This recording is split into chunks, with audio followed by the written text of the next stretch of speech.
So what I'm trying to do here is sort of set up I think I have too many slides. I'll try to summarize. Sort of the format for the presentations for next week. So here you have your title page. I could add some more data down here to save more pages.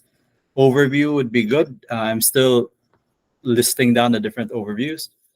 Then here, this won't be in your report, but what do you call this? You will just list down or make a table out of this. What is the political landscape? What are the environmental constraints, population growth trend, energy costs, industrial composition, and demographic and social factors, if they're described in the article. For this particular article, for example, on India by, what's the name? Mathur. So this impact of globalization on cities and city-related policies in India mainly focus on, um, for the first part, it's population growth trend, environmental constraints. This includes land management, and also I think we can also put in here, what do you call this? Land management, meaning how much land is used for residential, commercial, etc. Offices, shopping. So there's a lot that will fall under. I think I won't use commercial. Let's just say retail, retail, and office.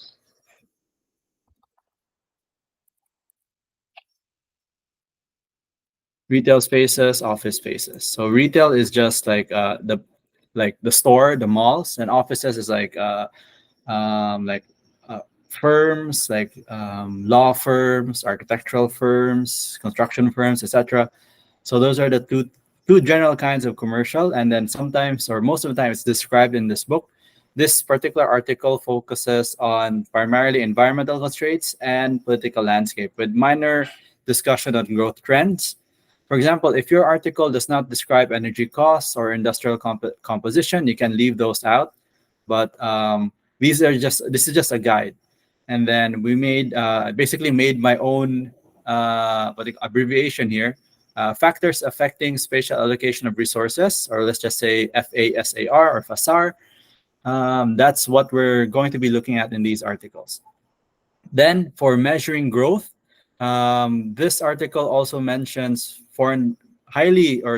mainly focuses on foreign direct investments.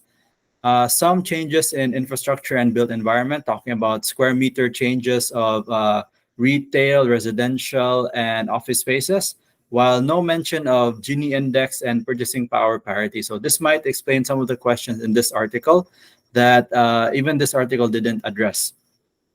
So these are the values that you should be looking for or adding to. So the article opens up with an historical background. I'll open up the article in a bit because I'm still digesting. There's a lot of it. It jumps around, so I still haven't been able to summarize it.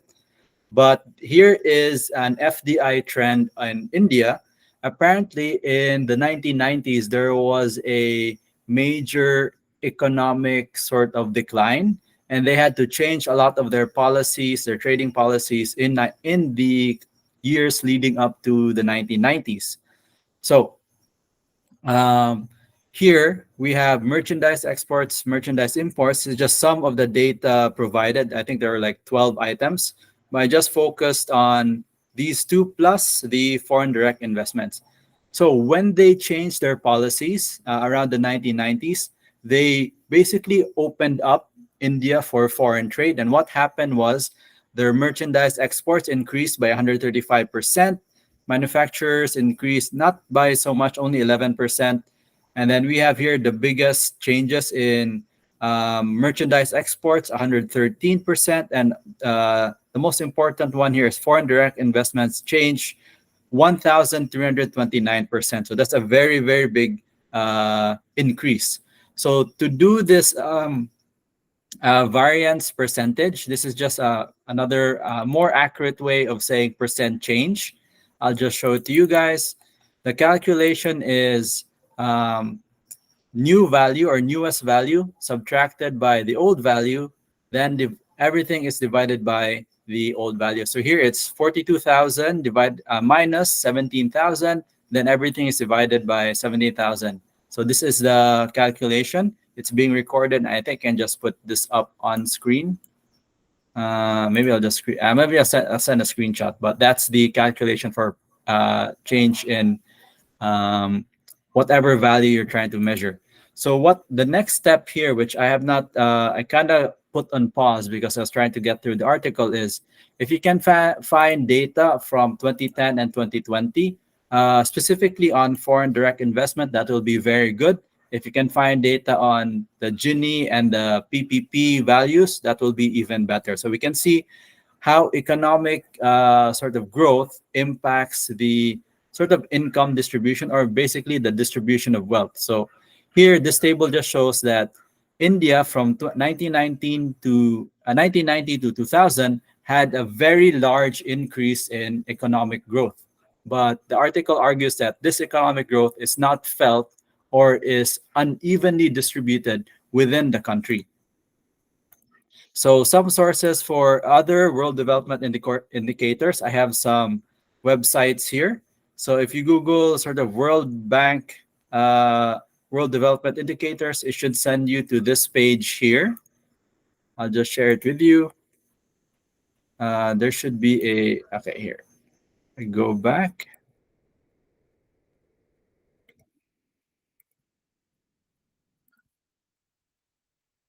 I had a list here. Sorry, let me just, this one? No, not this one. Here. This one is better. I'll put it on the Google Classroom here. So you have, this is from openknowledge.worldbank.org. So it has all the publications from World Bank. So all the way back to, let's see, what's the oldest? Let's go to page 906.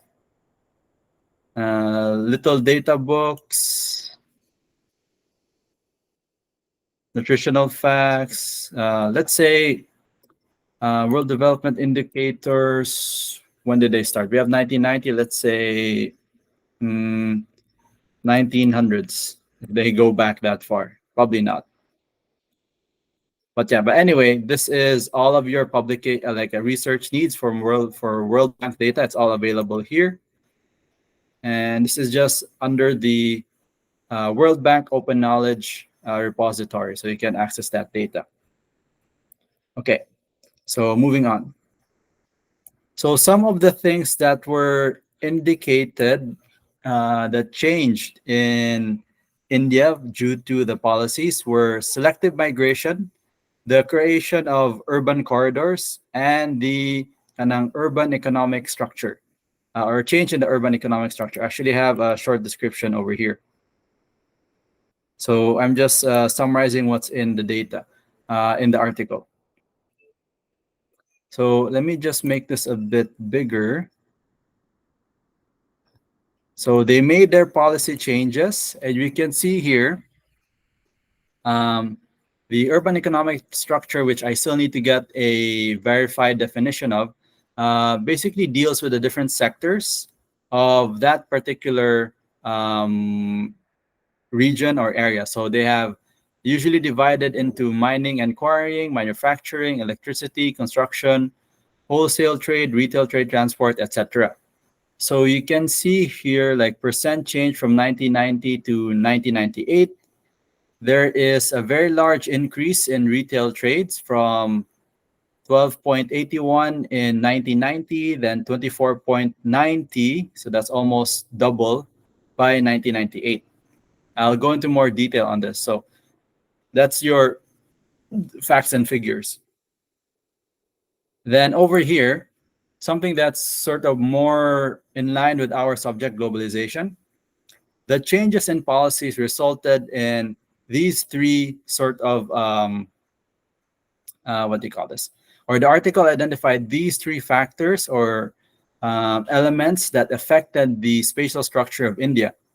So the easing or the move towards more foreign trade basically meant that they needed to dismantle the barriers of international trade. So basically, um, it's more free to move capital, the liberalization of financial markets, and this opened up real estate development property as a viable option for foreign investors. So this was a big thing in India, and they converted that real estate development into residential, retail, and office spaces. So in terms of the global economy, in India, it's observed that locational characteristics is still the most important factor in investment decision. So going back to our previous class last sem, where locational characteristics or the location of a region, a lot, a property, whatever, is still a very important factor for foreign investors. Then, specifically for India, in the midst of restructuring, residential areas in the central and sub-central districts such as Delhi, Bangalore, and uh, Hyderabad are being transformed into commercial spaces. So there's that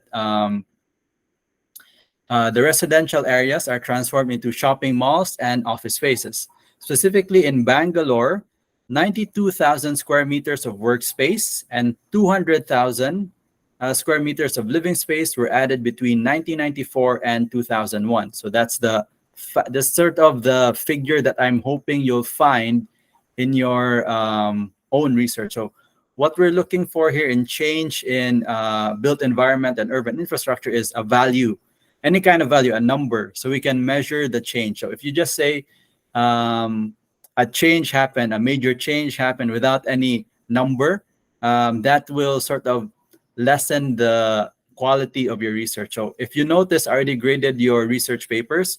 Those who specified like square meter values, numerical values, tend to have a higher grade than those that did not. So this is very important for post-grad research.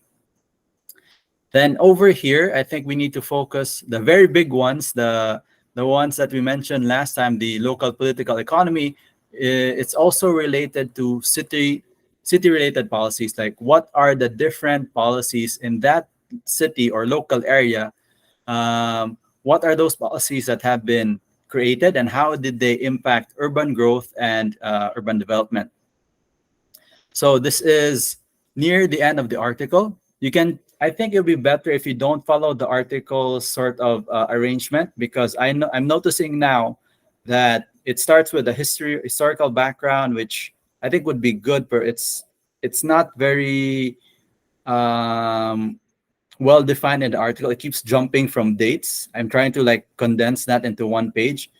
But in your case, in your research, if your article does that, you could probably leave the historical background later and just get the data first, and then go back to and then go back to the historical background once you have all the data that you need, like what are the policies and what are the changes in the built environment. Anyway, so in India between 1990 to 2000, there was an engagement of the private sector in city infrastructure development and management. Several cities, we see here the list of cities, have entered into contracts and partnerships with the private sector in such services as solid waste management, water billing, maintenance of streetlights, and local tax collection, in the expectation that it will result in greater efficiency. So a sample of cities which have begun to use the private sector shown in the table here. I'll just increase the size of it. There. So what are the focus of those policies? Number one, sanitation and public health. Number two, solid waste management. Number three, water supply. Number four, roads and streets. Number five, gardens and parks. And the rest are classified as others. So there might be something unique in each of your cities. For example, mosquito control is probably not an issue in like Los Angeles or Tokyo or whatever. So these are the cities that applied these policies. So we have Guwahati, Bangalore, etc., Cochin, etc. And then midway through making this PowerPoint, I realized that a map would also be very useful, so we can identify where, if there's any kind of geographical correlation to these policies and growth. So But I'll show the map in a bit. There's a few more policies I want to highlight. So these are sort of their objectives: conservancy, drain cleansing, sanitation, maintenance of STP, construction and maintenance of toilets, and mosquito control. That's for sanitation and public health. Waste management includes garbage collection, street cleaning, compost plant, solid waste conversion. Water supply, just maintenance of water supply, and etc. etc. So the next sort of city related policy is the I think I'll just change the formatting a bit. It's a bit messy. Okay, I'll make that bold here. Next one is accessing capital markets. So I sorry I don't have a visual aid yet. So faced with resource compression and the inability on the part of the state governments to continue to finance city-level infrastructural services, a number of cities have entered the capital market. So for city governments which have historically depended on public financing of city-level infrastructure, accessing the capital market by pledging the future streams of revenues or putting their own assets as collateral is a watershed development in India post the 1991 period. Although a number of cities which have financed their activities with capital market funds is new, it has opened up a new chapter in making use of markets for infrastructure financing. So the key thing here, I need to clearly define capital markets. I'm guessing these are the sort of private sector, and then sort of dealing or combining with the private sector what financial resources they have to develop projects within the city. And then finally, number 3 here.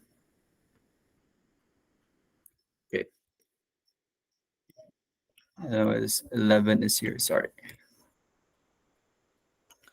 The third city-related policy is the establishment of funds for initiating structural changes at city levels. So we have here local government finance, a paradigm shift from, let's see, negotiated intergovernmental transfers to rule or formulae-based intergovernmental transfers to allow financial stability, predictability to local governments. And then all these other stuff here, you have debt financing, from land treated as fixed assets to sale of land use rights for raising resources. This again is related to what we discussed last sem, where they're transferring the rights of land.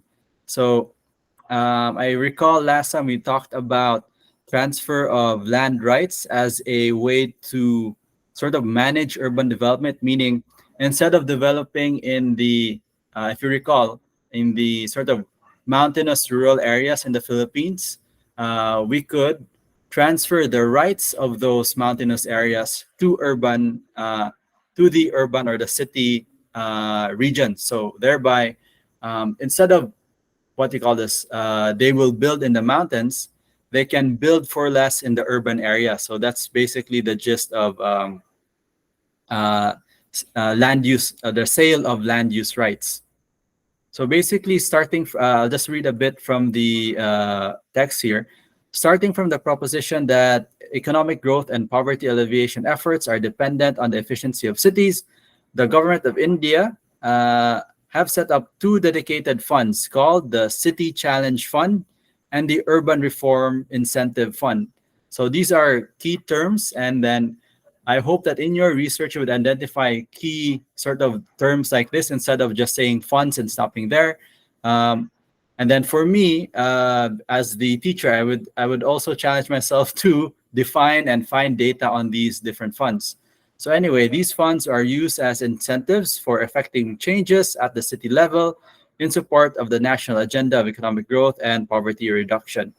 Long story short, the conclusion of this article says that these initiatives did not translate to more even or kind of more fair growth within India. But unfortunately, I was not able to transfer that. But so I'll have to go back to the document. So the following conclusions have been seen. Let's see here.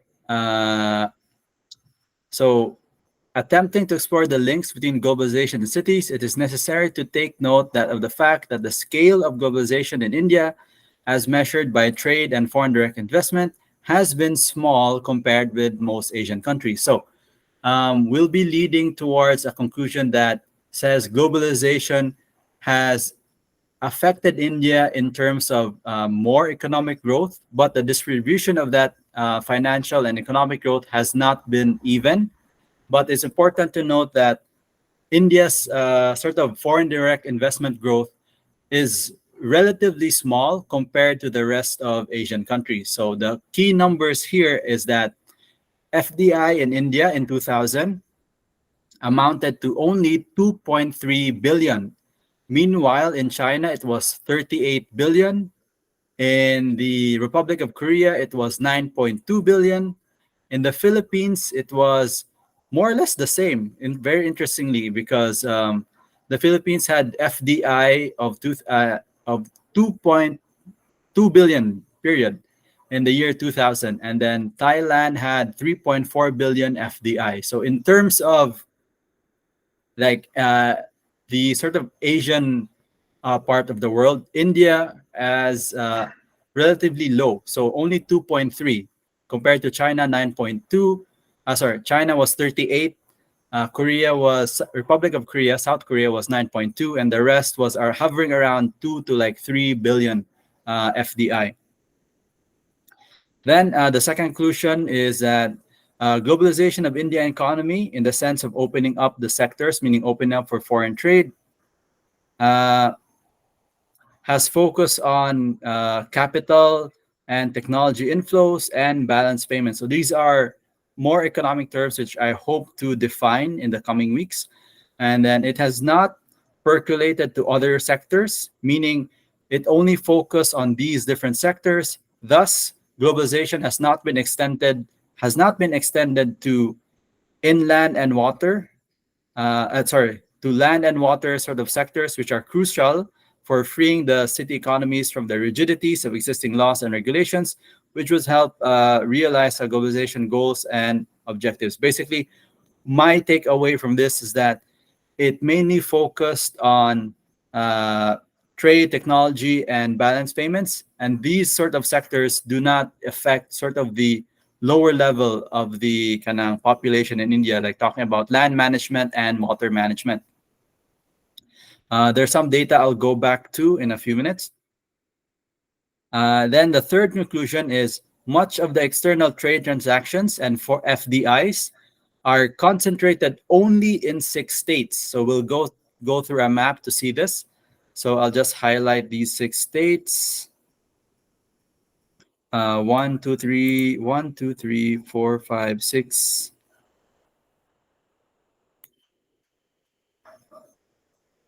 There. So that's Maharashtra, Delhi, Tamil Nadu, Karnataka, Andhra Pradesh, and Gujarat. So let's take a look at that on a map. Let's see here. I have the map ready. So this is citypopulation.de. This is a free source map. So let's take a look at those cities here. I'll zoom out a bit. So let's see. These are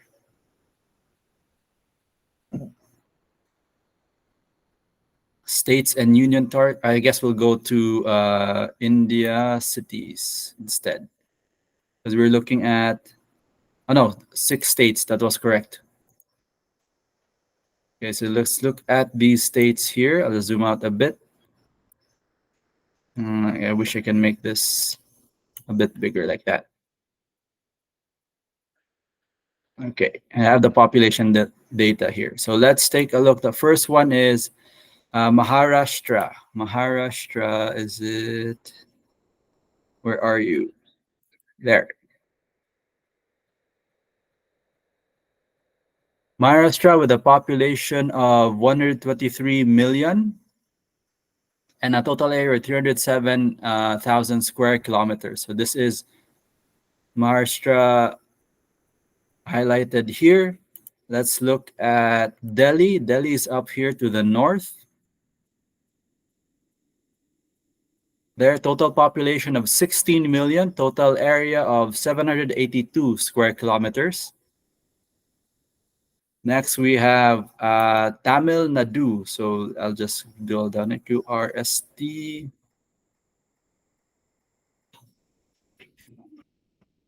Tamil. Doesn't seem to be there. Tamil Nadu, or is it just Nadu? I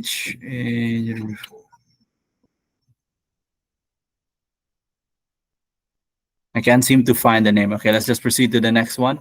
Karnataka. I'm hoping to find a pattern if it's a factor in the development of these cities. Maybe Karnataka.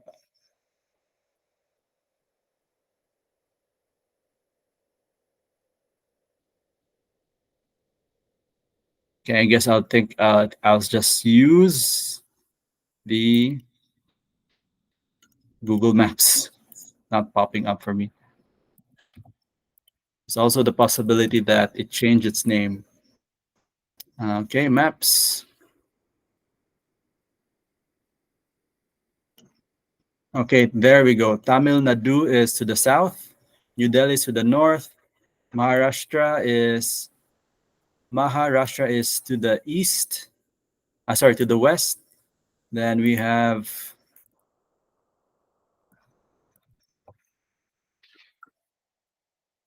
Karnataka is again here.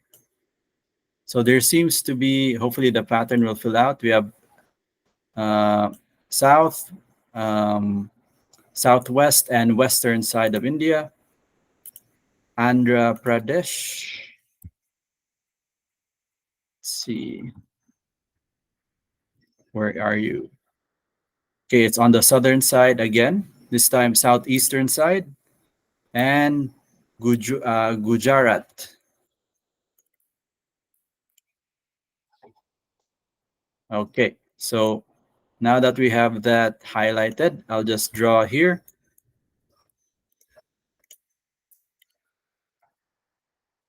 Okay, so if your article describes cities that are developing more or benefiting more from globalization, please highlight them.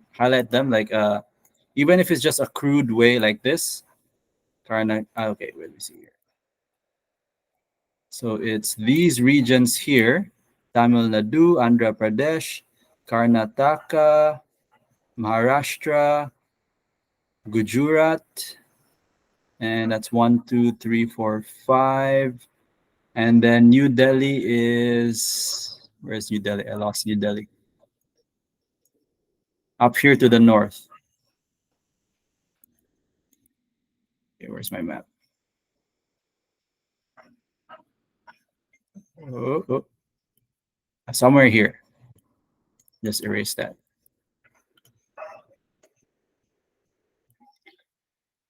So it looks like it's concentrated on the southwestern side, and then only Delhi is the outlier in terms of geography. And we have, I forgot Maharashtra. Oh, wait, I did. Okay, there. So just take note of this. I would like you to highlight as well if there are any cities in your sort of, or like cities or municipalities, for example, that are developing further or faster than other regions. This is very key. And then it will highlight the unevenness of globalization and the economic benefits from it. So this is really happening. The periphery is, the global periphery exists, and then wealth distribution is a major problem, especially for those that are developing slower. So in terms of the, I guess we'll go with, let's see. Actually, I think I have it here. There. So in terms of GDP adjusted to what do you call this? Purchasing power parity. India's only, as of 2018, 7.69% of the global GDP.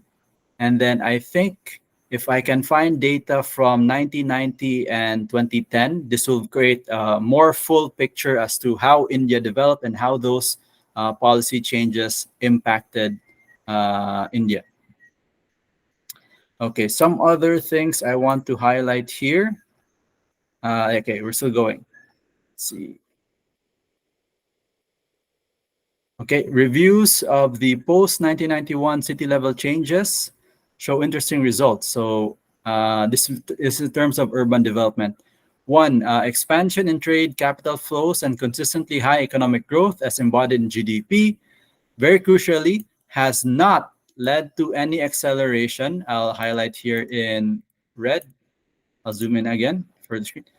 So increased GDP or increased economic growth has not, in India, led to any acceleration in overall urban growth of the large cities.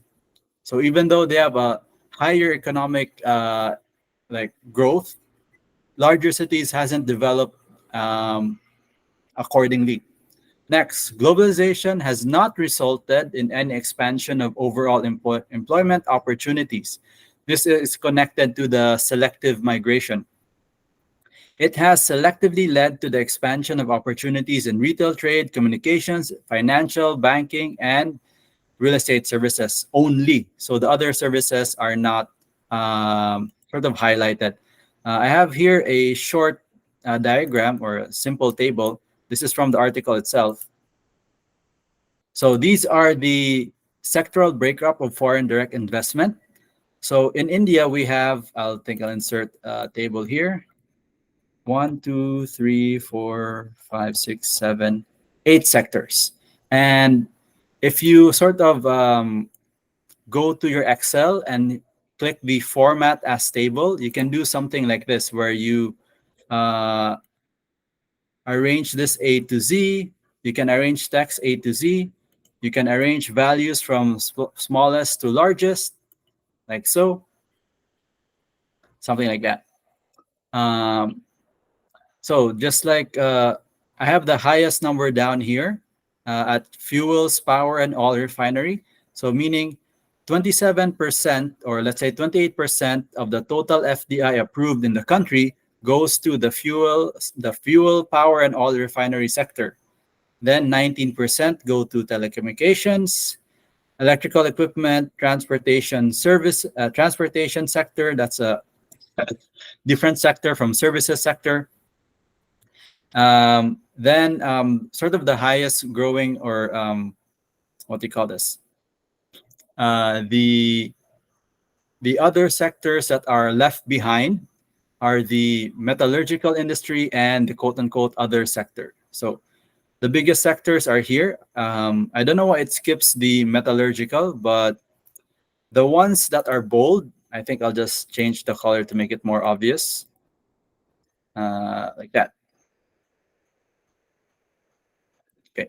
The ones in green are the fastest growing sectors, and they all, according to the article, required skilled labor. So to be in the hotel and tourism industry, you have to be trained and the like as a chef, as a concierge, staff, etc. In the services industry, so this includes teachers, cleaning services. So you need to be trained. It's not what they call this. Just jumped in and you'll get a job. Transportation, and I think the highest one here at 27.4% of the total FDI approved, power and oil refineries. So you're thinking electrical engineers, chemical engineers, and those related engineers. So basically, the division of the total FDI is not even because you can clearly see telecommunications, fuels, and electrical equipment has the lion's share or the largest share of the total FDI. And then meaning these jobs have to be the one that people sort of go into. Otherwise, they won't earn their desired income. And this creates what they call selective migration or selective, where are we? Section of new physical development.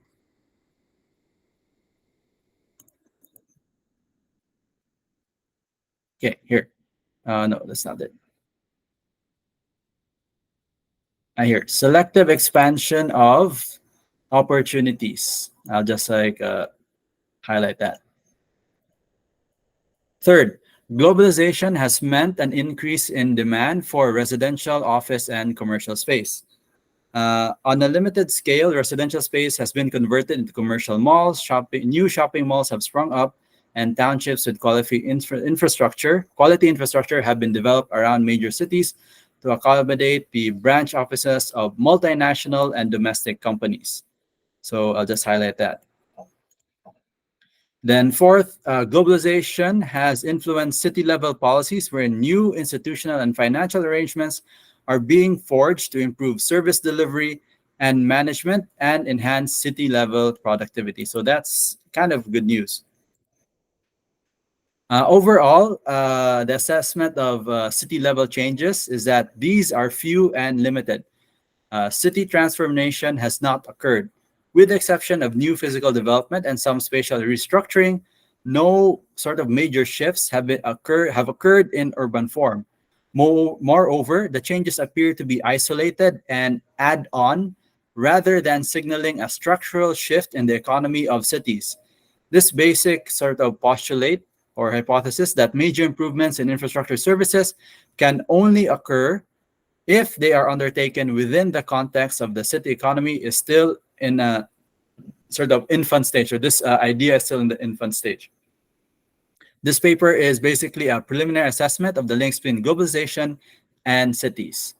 So unlike in other countries where systematic research on the impact of globalization has been conducted for nearly 5 to 7 years, so let's say 1990s, even maybe 1985, or let's say 1980s, and where a much better level of understanding has been reached and the linkages has been reached on the linkages. No such research has been done in India and other South Asian economies.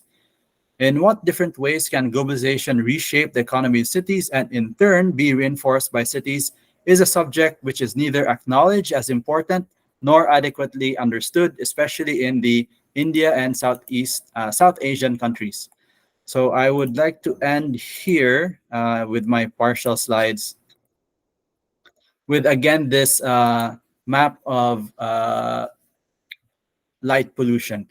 Um, we can see though in terms of electrical sort of access or access to electricity, maybe there have been, or very likely there have been new policies, especially between 2012 and 2016.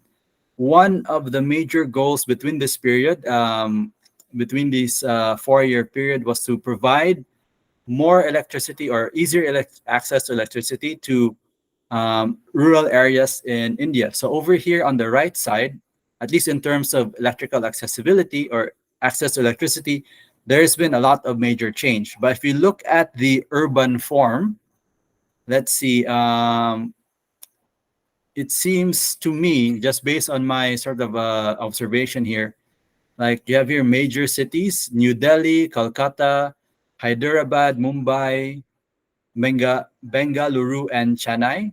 Not so much change in the past 4 years. Unfortunately, there's no light map as of 2010. I could try searching but unfortunately, I couldn't find any. But very likely, it would have been more or less the same as of 2010, according to the article here. This by Mathur. Okay, it's 7:50. Since I don't have my data complete yet, I don't think I'll be able to provide a quiz. I would just ask you to research on the following terms. What is selective migration? What are urban corridors? And a clear definition of economic structure, and then we'll share it next week. So with that part out of the way, what are your updates on your reports?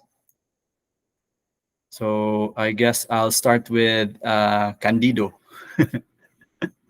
Kamusta naman Yes, ang sir. report?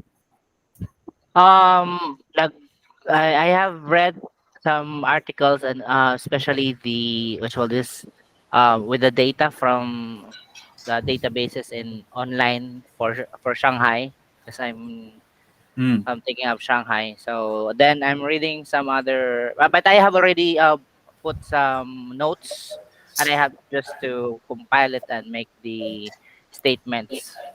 Okay, But I'm so almost there. okay, so far no problem.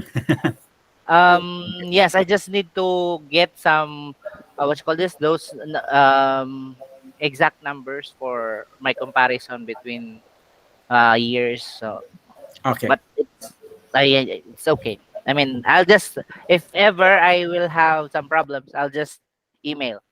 Okay, yes, please. Okay. Go ahead, Jerna, Jake, Jerwin.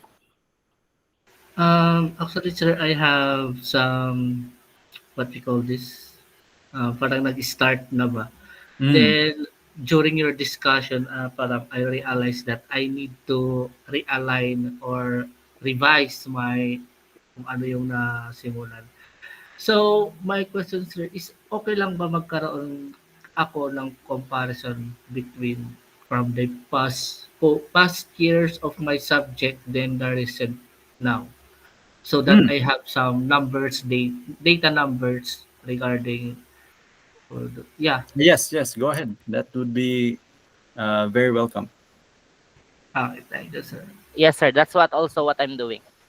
Okay, okay. So if you have any data from past subjects, feel free to use that. Yes, Tedrick? Yeah, what was the four terms you said we need to look up? Okay, okay. I'll share my screen again. Don't worry, I'll also share the slide in its draft form. Let's see here. So these are the sort of let's so the factors affecting spatial allocation of resources. This was related to your first report. So I changed it a bit. Our priority now is the to study the political landscape because, as discussed in the previous article, this has more impact on the sort of spatial allocation of resources and the urban development of the area. And then number two, so I basically am arranging this by sort of value. So the most important is political landscape, then environmental constraints, population growth trend, energy cost, industrial composition, demographic, and social factors. So all of this would have been present in your sort of previous report. I just added the environmental constraints is the only new one. And then in terms of measuring growth, if you can try to find the Gini index, the purchasing power parity of the city or country you're studying, and then I think that article, if it doesn't mention the foreign direct investments, the values of foreign direct investments or FDI can help you find it. I'm currently doing one for India right now. And then if the article mentions changes in the built environment, for example, I described here uh, in this slide here, where did I put it? Here. So changes in the built environment include um, the restructuring of land. So here in India, residential areas were converted to shopping malls and office space. And then if you can find a value of how much was the change. For example, here in Bangalore, 92 square meters of workspace and 200 square meters of living spaces were added between 1994 and 2001. So that gives you, the reporter, more sort of credibility that you have a figure, and then it makes the report more academic, more scholarly. So if you can find these values, all the better. But if they're not available, then you don't need to force it. I'm just gonna uh, basically the most important one here is the Gini index and PPP and the basically if I had to choose one, FDI. I'll just change this. FDI will be the most important, just to clarify that. Okay. Change in foreign direct investments, then Gini index. Okay. So what are the updates on your end, Tadric? Like I think you had Your city was Los Angeles, I think. It was. I haven't started. I had a presentation in another class to focus on, Mm-hmm. and so I'll be giving you a bunch of information next week. All right, no problem. And then, Roldan, how is your research going?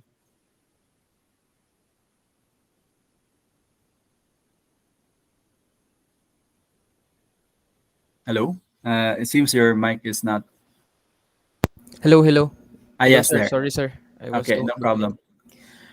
Same with the others, sir. I am also reading, and I'm already halfway, but I'm still organizing my notes since it's so much information and Yeah, yeah. I, I So, agree. It's also very deep for me too. yes, sir. Okay. Okay, So, so since I am not done with my report yet, I will not give you you will not be giving a quiz tonight. So let's all continue our research. I'll be sharing my PowerPoint this video recording as well. So if you have any questions, you can refer to that. If you have any like dire questions, feel free to message me, contact me, etc. Okay. Sir, I have a question again. Ah, yeah. What is your preferred parang contact ba? Messenger or email po? I think Messenger if kanang urgent talaga. Okay, okay, I'm sir. on Copy, Messenger man. copy po. Okay. Okay. Sige po, sir. Thank you. Okay. Sige, I'll stop recording here and I'm